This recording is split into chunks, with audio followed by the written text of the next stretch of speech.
ये कार्यक्रम का लास्ट ही दौर है और बार बार मौका नहीं मिलेगा खुशी खुशी के साथ में आपको झूमने का, आर्यन बाबू के साथ में झूमने का।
थोड़ा सा झुमका वाला स्टाइल में, ठीक है? क्योंकि हम लोग झारखंड में तो इन लोग का भी थोड़ा थोड़ा बस होना चाहिए ना, हैं?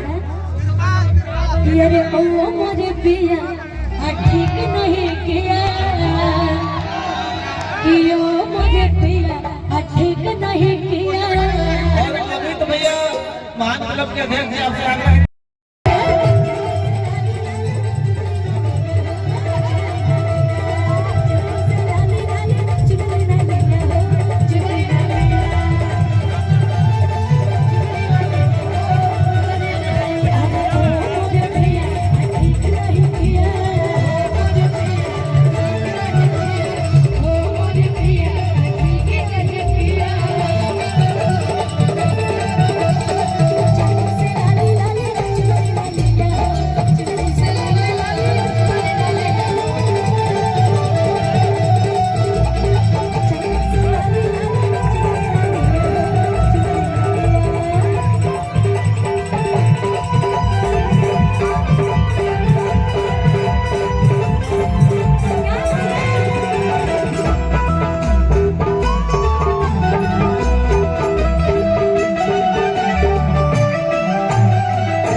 भैया ऐसे